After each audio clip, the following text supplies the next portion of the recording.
In Borderlands 1, if you go to Firestone and jump up on top of Marcus's shop, you can see a green Claptrap sitting up on the rocks waving at you. Now, as it turns out, this is just a little joke put in by the developers to troll players, but this did not stop the conspiracy theories from running wild back in the day. I remember so many theories about this Claptrap, and we'll go through a few right now. The first one is that this is the Claptrap that talks to you on the echo recorder whenever there's a new mission at the bounty board, and they put this in here so you can actually go and track him down and find him. But to me that doesn't really make sense because he's completely green, which the one on the echo is not. And the other theory was that this is an evil Claptrap who is going to turn on the player and try to kill them at some point. And this is a really out there and wild theory, and a lot of people were like, yeah, that's kind of crazy, like that doesn't really make much sense at all. But these rumors did start to pick up again when the Robot Revolution DLC came out and it was all about evil Claptraps. So a lot of people were like, okay, maybe this is an evil Claptrap after all,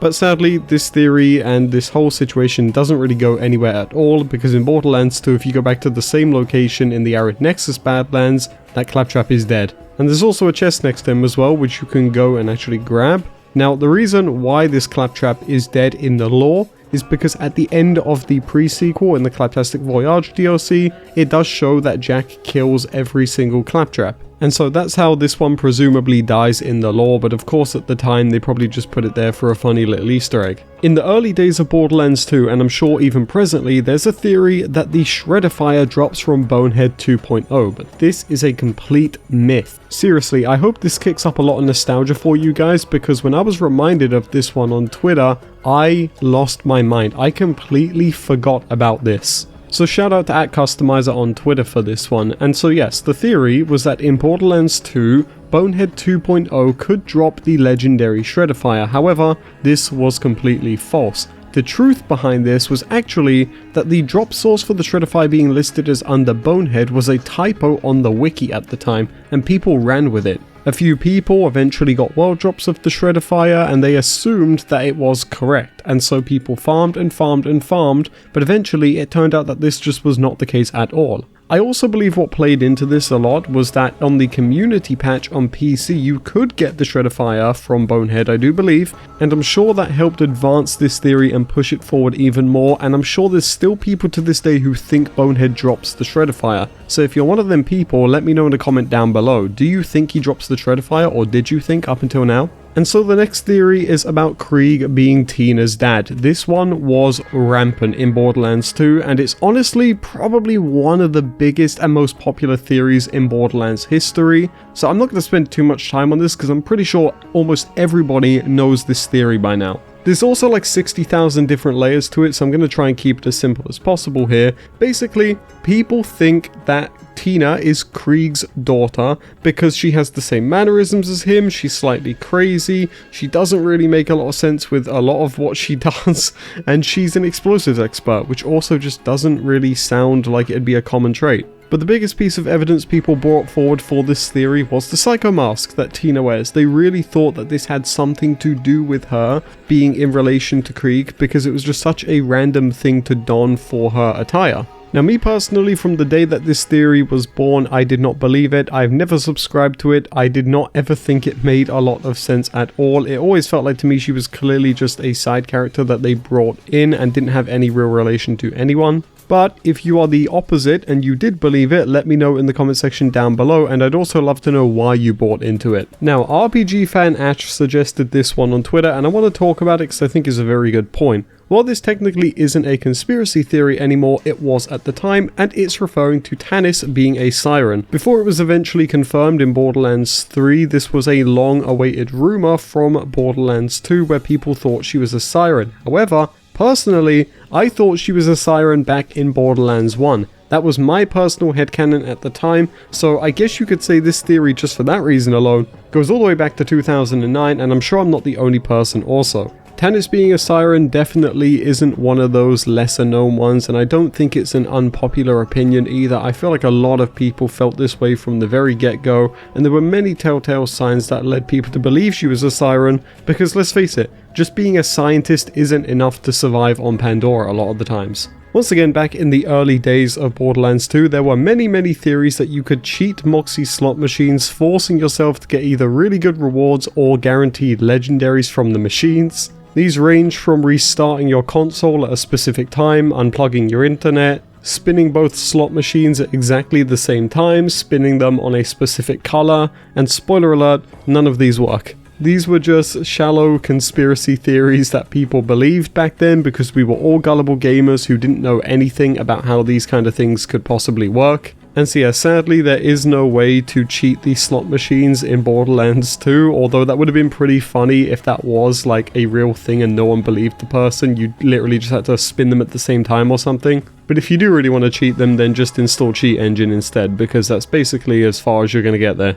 The next theory is that Zer0 is an alien, or an Eridium, or a robot, or whatever else. This one has been circulating since the very beginning of Borderlands 2. People have been trying to figure out who Zer0 is, what Zer0 is, where Zer0 is, what is under the mask, is Zer0 an alien? Like with that kind of build, they've either got to be built like me or built like an alien. So who is under the suit for Zer0? Well, we just don't know as of right now. It is highly likely that Zer0 is some form of Eridium or some form of AI robot, and I'm sure they will inevitably unmask and reveal Zer0 in Borderlands 4. But honestly, I really hope that doesn't happen. I think the mystique of Zer0 should be concealed. Even if Zer0 was to die in Borderlands 4, it just would make more sense to me to keep them mysterious so the theories go on forever. But who do you guys think is under the mask? What do you think Zer0 is? Do you have any leading theories on this? I've heard some saying that Zer0 under the mask is also like a really dangerous alien, and having the suit on is what keeps Zer0 humane and on the side of the good guys, but I don't believe that. But on the subject of the Eridians, let's talk about the Watcher, and this is the theory of the war. The war is coming. What is the war that the Watcher was speaking about at the end of the pre-sequel? Now, I have no doubt that by time Borderlands 4 comes out, we will know exactly what the war the Watcher was talking about is, but with Borderlands 3 coming out, we didn't hear anything from the Watcher after we were left on that cliffhanger in the pre-sequel. It felt like with all the Battleborn teasers we got leading up to Borderlands 3 that we were going to find out what the war was, but we just don't know. At least to my knowledge, we don't know. If anybody else knows that we know, then please let us know. But yeah, I don't think we ever found out what the war was. Some people speculate that the war was going to be something that takes place maybe in Tales or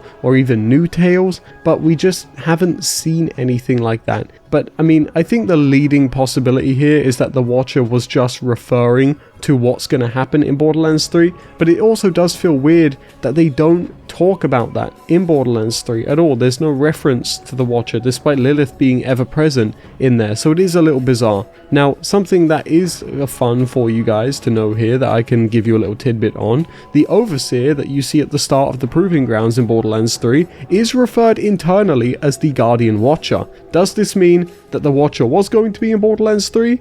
I don't know. Maybe this can help push this conspiracy theory forward a little bit as to where the Watcher could be and where the Watcher is going to be reintroduced to the story, because internally there is a Watcher Guardian in Borderlands 3. But that being said, the Watcher also isn't a Guardian, right? It's an Eridium, at least to my knowledge, so there is so many layers to this, and it feels like every time you open up one can of worms, there's a slightly smaller can inside with more worms. So who knows? Who knows when the Watcher's going to come back? And the final conspiracy theory that a bunch of you guys reminded me of on Twitter, but luckily it was going to be in here regardless because this thing is huge. It is the theory that at the ending of Borderlands 2, we do not kill Handsome Jack, we kill Timothy Lawrence. Now, there is so much evidence to back this up, so stay with us here and just know that if Gearbox were to bring back Jack, it would make sense regardless of whether or not you like it. So, let's get right into it. The first piece of evidence that supports this theory is that at the end of Borderlands the pre-sequel, Handsome Jack knows exactly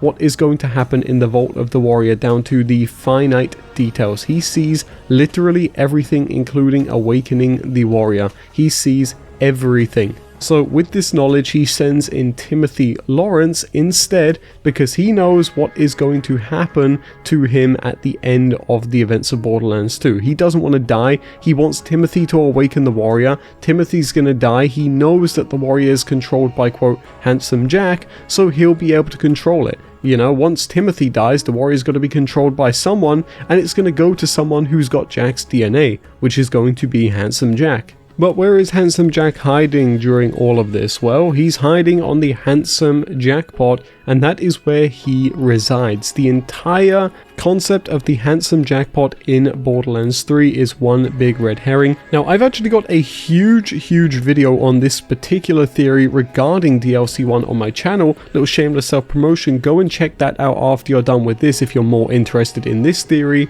But the keynotes are that there are multiple times during the Handsome Jackpot where hints are dropped that Timothy might not be Timothy after all, and it could be Handsome Jack. A very big point of contention is that in the behind the scenes footage of Borderlands 3, we can see Handsome Jack statues all over Promethea, almost looking like Jack was going to rule over Promethea. There's also the inclusion of the Handsome Jackie rare spawn, which makes us think that maybe there were going to be Jack themed enemies over the world, or some kind of Jack influence elsewhere, and coincidentally, Handsome Jackie is an enemy on Promethea too, and she drops the Handsome Jackhammer too. And also, the lead writer for Borderlands 3 has already confirmed numerous times that there was a point where Jack was going to appear in Borderlands 3. And tying into that theory, we also know from Randy Varnell that Borderlands 3 was going to start off on Promethea as well. Are you seeing the similarities here? Now, to play devil's advocate and burst the bubble slightly here, the writer for Borderlands 3 did also state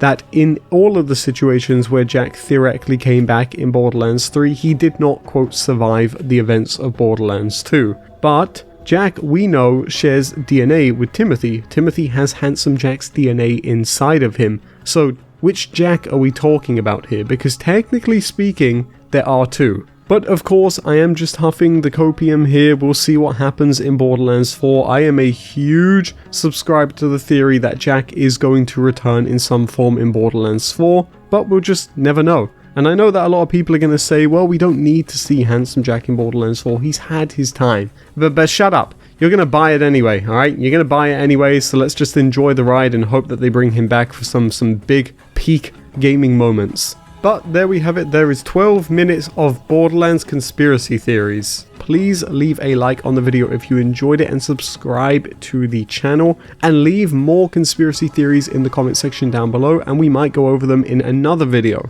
Like really, give me something that's concrete here. I want some real high tier conspiracy theories that we can talk about and really crack open Pandora's box here, so to speak. But with that being said, thank you guys for watching and I'll check you in the next one.